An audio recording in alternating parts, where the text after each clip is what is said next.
Yo, what's up, people? This is your boy KB, aka Video, and Ndina Uncle, the one and only uncle in Zimbabwe. Hakuna umwe vese wabvunzira. Sandina uncle pana nyaya yakadikidika tayanako panapa kandinangoti ture. Dzemakuwa kandoza tinofambira tichidanwa tichinzwa edzo dzadidi. So listen, if you are new to this channel handikangano vazokuriuzisa utaiwa mukana uchiripo wekujoina this family by subscribing and then turn on your notification bell so that whenever you upload a video you will be notified. Nditoti masikora sei mamuka sei zviri kutodii kwese kwamuri. Ndiri kufamba naye muzukuru mukuru.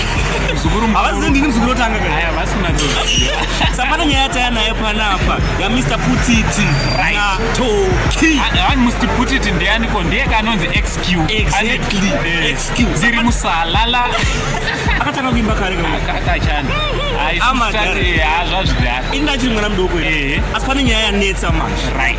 Pane nyaya yanetsa. Vauzivi kuti pane nyaya yanetsa. Saka mastreets social media patinoswera tiona kuti nyaya dzirikufamba sei. Tabva tambodarika nekuchannel kwaMr Putiti tikabva taona kuti arohwa necopyright strike. Arohwa nani manje? Tabva tafunga kuti ndiani amurova tikabva taona kuti ari Toki. Of which tikati Toki anogorwa sei Mr Putiti kana XQ ne copyright strike. Ivo vakaita vese song. The same song iyoyo yaamurova nayo necopyright strike. Tikati ko chii chiri kuitika? Zviri zviri kutora nzvimbo. Tikabva taona kuti zvoni no Mr Putiti ane problem. Ane problem ya todaitaura nyaya. Todaitaura kumaartist toda kutsura. Pane imwe nyaya makaona kuti Toki kamupfekero kaakuita mazuva ano ndeke MTV. Akuchena mukomana. Ayo rega tikaitire video. After this video hande kuchannel yakanzi Video Zim Studios.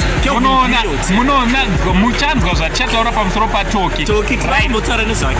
For now toda kutaura zvaMr Putiti. Mr Putiti pakasong kavo kakapitchwa naToki kane kakato ne1,000,000 views kanonzi wakatemba chichichi.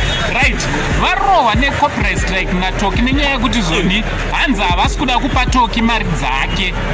Mari dziri kubuda zviryire. Aiwa usadaro eskiuka usadaro so Toki anogona ari kunyarira zvake ndonyaya iri kuitika tine tichitodziziva tichidzifambira nyaya dzanyona. Motofanira kutotsuka Toki handinga kuti waita zviri right handikutanga kuti wagona futi handiti Toki vibes hauna ugona hauna wagona futi.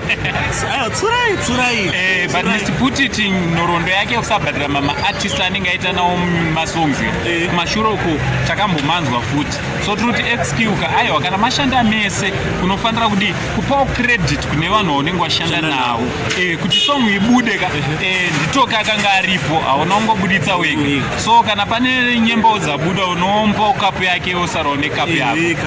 Ma-artist mese dzidzai chinhu ichocho. Sure. Saka mazinziro omega kana wanga wasati wasubscribe kuSaint TV ibva watogadzisa chivanhu chacho maiziva ndozviripo. Saka ndonyaya yanga takuinzirai nhasi ndina Uncle Saint of Saint TV. Yes. Saint Family TV, we appreciate you, we thank you. For now, much love. Peace out.